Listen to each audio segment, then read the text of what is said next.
بسم اللہ الرحمن الرحیم الحمدللہ والصلاة والسلام علی رسول اللہ اما بعد۔ جیسا کہ پچھلے درس میں ہم نے سورہ نساء کی آیت نمبر 84 کی تلاوت، ترجمہ اور تفسیر سماعت کی، جس میں اللہ تبارک و تعالی نے ارشاد فرمایا، تو اے حبیب صلی اللہ علیہ وسلم اللہ کی راہ میں جہاد کرے، آپ کو آپ کی طاقت سے زیادہ تکلیف نہیں دی جائے گی، اور مسلمانوں کو جہاد کی ترغیب دیتے رہیے۔ عن قریب اللہ کافروں کی طاقت روک دے گا، اور اللہ کی طاقت سب سے زیادہ مضبوط ہے، اور اس کا عذاب سب سے زیادہ شدید ہے۔ اب اگلی آیت میں ارشاد باری تعالی ہے، من یشفع شفاعۃ حسنۃ یکن لہ نصیب منہا، جو اچھی سفارش کرے اس کے لیے اس کا اجر ہے، ومن یشفع شفاعۃ سیئۃ یکن لہ کفل منہا، اور جو بری سفارش کرے اس کے لیے اس میں سے حصہ ہے، وکان اللہ علی کل شیء مقیتا، اور اللہ ہر شے پر قادر ہے۔ اچھی سفارش وہ ہے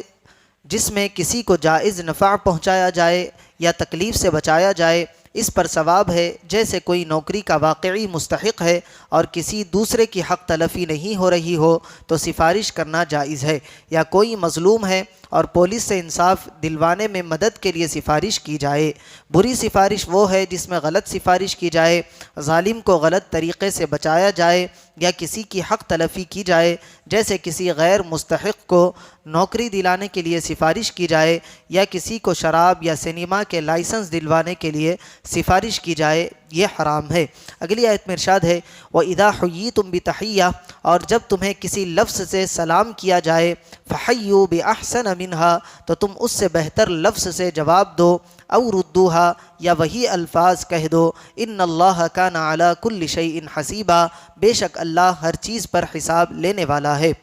اسلام سے پہلے اہل عرب کی عادت یہ تھی کہ جب وہ ایک دوسرے سے ملتے تو کہتے حیاک اللہ، یعنی اللہ تجھے زندہ رکھے، اور جب دین اسلام آیا تو اس میں اس کلمے کو سلام سے تبدیل کر دیا گیا، اور یہ کلمہ حیاک اللہ کے مقابلے میں زیادہ کامل ہے، کیونکہ جو شخص سلامت ہوگا تو وہ لازمی طور پر زندہ ہوگا، اور صرف زندہ شخص سلامت نہیں ہو سکتا، کیونکہ اس کی زندگی مصیبتوں اور آفات سے ملی ہوئی ہے۔ اس آیت میں سلام کے بارے میں بیان ہوا، اس مناسبت سے ہم یہاں سلام سے متعلق چند شرعی مسائل ذکر کرتے ہیں۔ پہلا یہ کہ سلام کرنا سنت ہے اور جواب دینا فرض ہے، اور جواب میں افضل یہ ہے کہ سلام کرنے والے کے سلام پر کچھ بڑھائے، مثلا پہلا شخص السلام علیکم کہے تو دوسرا شخص وعلیکم السلام ورحمۃ اللہ کہے، اور اگر پہلے نے ورحمۃ اللہ کا اضافہ کیا تھا تو یہ دوسرا شخص وبرکاتہ اور بڑھائے، پس اس سے زیادہ سلام و جواب میں اور کوئی اضافہ نہیں۔